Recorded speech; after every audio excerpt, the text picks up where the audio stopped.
laborando en el hospital de aquí de Morón, desempeñando mi función como neumóloga, pero realmente hubo grandes cambios en mi vida y me hubiera gustado, pero por mucho, haber desempeñado una carrera de arte.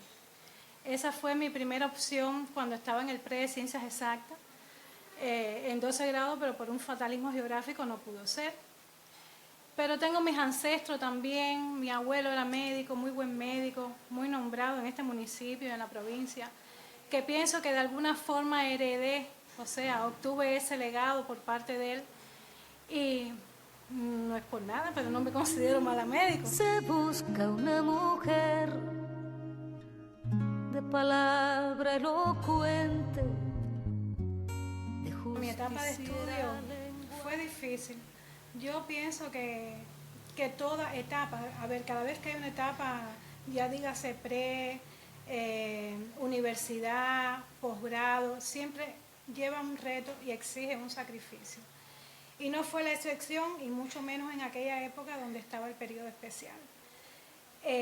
Yo hice la carrera en la Facultad de Ciencias Médicas de Ciego de Ávila, y a partir del tercer año nos trajeron para acá, para Morón, a los que eran de la zona norte de la provincia.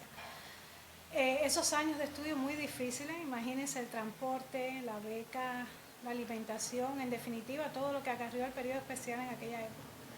Y no fue diferente cuando terminé los estudios. Terminé en el 99, la carrera fueron 6 años. Y a partir de ahí, bueno, me incorporaron a trabajar en un área también difícil, de difícil acceso. Estaba en Bolivia, estuve en el hospitalito de Bolivia casi todo el tiempo, pero bueno, la ubicación que me habían dado en Bolivia era en Liborio, un poco más allá. No obstante, me quedé en el hospital y eso lo agradecí de cierta manera muchísimo, porque estando ahí en el hospitalito ese, yo era prácticamente la única doctora que se quedaba después de las 12 del día en todo el municipio, y no tienen idea de la cantidad de cosas que aprendí, porque hay una cosa que sí debemos recordar, entonces eso lo llevo yo, es una máxima que llevo en la vida, y lo dijo nuestro querido Marx, Carlos Marx, que dijo que la práctica es el criterio de la verdad.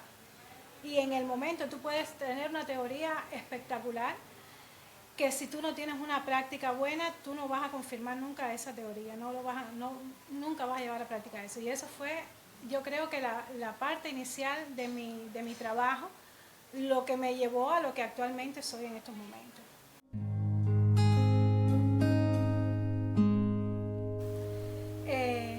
De mis logros en Venezuela te puedo decir que la parte docente fue muy fuerte. Estuve encargada del posgrado, o sea, a mi cargo yo tenía los residentes que estaban haciendo la especialidad de MGI en ese estado, y me dejaron encargada de los muchachos del ELAN que vinieron a Cuba. Eso fue un proyecto que se hizo ese año. Vinieron a Cuba, hicieron la carrera en Cuba, y el sexto año entonces fueron a terminarlo en Venezuela. Y ahí tenía muchachos de varios países, venezolanos, colombianos, haitianos, peruanos. Tenía muchos pacientes, muchos estudiantes, muchos alumnos. Tengo muchísimas cosas bonitas, así recuerdos bonitos de mis estudiantes, porque con ellos fuimos a eventos a Caracas, presentamos tesinas, hicimos trabajos de investigación importantes, y obtuvimos premios. Obtuvimos un segundo premio, un alumno que yo preparé en Caracas, en la exposición que hicimos, y los otros fueron menciones. Eso fue la parte bonita de Venezuela. Y lo otro, que cuando teníamos una actividad conmemorativa, con las fechas históricas nuestras, fin de año, siempre mis compañeros me decían que yo era la voz de Cuba y me ponían a cantar. Ahí me salía lo que me corre por la sangre y mis ganas de ser artista algún día. Y bueno, por ese lado la pasábamos bien. Ya llegando de Venezuela, entonces me decidí a hacer otra especialidad, una especialidad de atención secundaria, o sea, de atención hospitalaria, y creo que el factor suerte me ayudó muchísimo, porque indagando yo por cuál especialidad pudiera optar, ya yo tenía mis planes hechos, o sea, mi plan de vida con alguna cosa, y vi que entre las cosas con las que podía contar era con la especialidad de neumología, que no estaba en mis planes hasta ese momento, pero no me disgustó la idea. Y comencé aquello como que con alguito así, inseguridad quizás, pero en la medida que fue pasando el tiempo, aquello se fue convirtiendo en mi, no sé, en mi motivo de vivir prácticamente. Y les cuento que actualmente no veo una persona si no me imagino los pulmones de esa persona. Y mucho más si lo veo fumando. Eso es una cosa que ya es inherente a mi, o sea, a los años adquiridos durante la especialidad y las cosas con las que tengo que lidiar.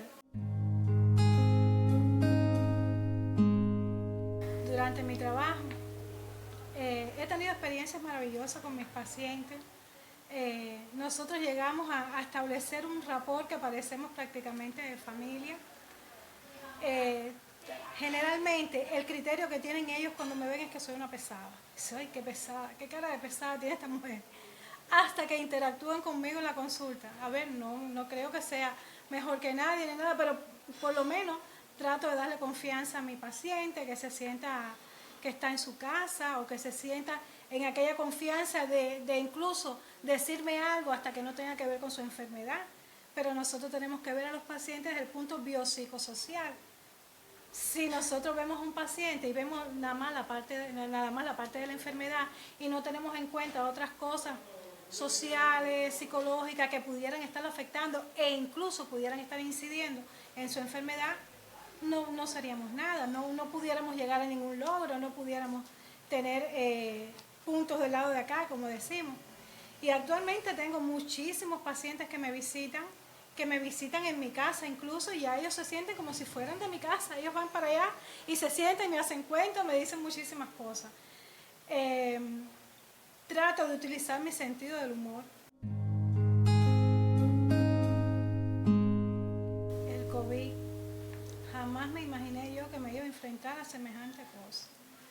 Y algo que, en fin, estaba muy relacionado con lo que yo había estudiado, porque es una enfermedad que afecta sobre todo el aparato respiratorio. Bueno, cuando empezó aquí el COVID en Morón, que no teníamos tantos casos diagnosticados, o por lo menos no teníamos tantos casos graves, empecé a formar parte de la comisión de expertos. Habían algunos pacientes ingresados y nosotros a distancia orientábamos a los médicos que estaban en función de esos pacientes, lo que tenían que hacer, qué antibiótico debían ponerle o qué conducta tomar, en qué momento el esteroide. Había muchas cosas que había que conocer para uno poder actuar en el momento adecuado, que te repito, en aquel entonces no eran cosas que se conocieran mucho, eran pocos casos lo que habían y estábamos trabajando sobre lo que estábamos viendo. De ahí salieron varios ensayos clínicos, con medicamentos incluso de los que se usan para el cáncer, medicamentos que salieron del Centro de Biología Molecular de La Habana. Hubo muchos ensayos clínicos con muchos medicamentos con el afán de tratar y de mejorar la calidad de vida del paciente que teníamos ahí. Y fui seleccionada para formar parte de las filas de la Henry Reeve, que ustedes saben que es la organización de médicos que atienden a personas en situaciones de desastre, bien sean desastres naturales, desastres biológicos. Y así, siendo parte de la brigada Henry Reeve, estuve en Azerbaiyán por un periodo de 3 meses. Yo también me enfermé de COVID estando en zona roja y fue bastante difícil, con mucha dificultad respiratoria. Decía, bueno, esto Dios me lo mandó a mí para yo entender a mis pacientes. Decía, ahora pobrecito me doy cuenta cómo es que vienen ellos. Fue una experiencia bien difícil y me tuve que sobreponer. Yo nací en el seno de una familia distinguida aquí en Morón. Mi bisabuelo fue alcalde de Morón y mi abuelo, hijo de ese bisabuelo, por supuesto, fue médico. Una persona muy querida, una persona que me hubiera gustado aprovechar muchísimo más cuando yo inicié mi carrera. Desgraciadamente no pudo ser así porque mi abuelo empezó a padecer Alzheimer estando yo todavía muy nuevecita en los años de universitario de la carrera de medicina. El resto de mi familia, bueno, de los que me siento muy orgullosa, todos profesionales por parte de mi mamá, todos maestros, ingenieros, médicos veterinarios, y mi padre, aunque no fue un profesional, es una persona muy respetada, muy respetuosa. Mi padre es masón con el grado 33, una persona a quien yo admiro muchísimo.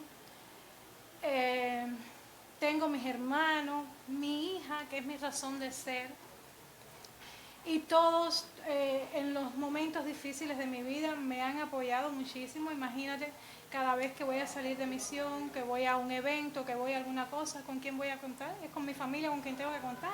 Y por supuesto no podía dejar de mencionar a mi esposo en toda esta situación, que ha sido mi mano derecha, mi mayor consuelo, quien me ha dado su hombro para llorar en los momentos difíciles, el que ha asumido con mi familia cada vez que yo salgo del país. ¿Qué le puedo decir? Infinitamente agradecida, mi amor, si me estás mirando, un besote. Y sí, creo que he dejado una huella en todos mis simbiontes. Cuando hablo de simbionte me refiero a mis familiares, a mis amigos, a todo el que de alguna forma está relacionado conmigo. Yo considero que hay 3 cosas que me caracterizan o que caracterizan mi personalidad, y son cosas por las cuales ellos, cuando vean algo, van a decir, esa fue Aylin o eso lo hizo Aylin.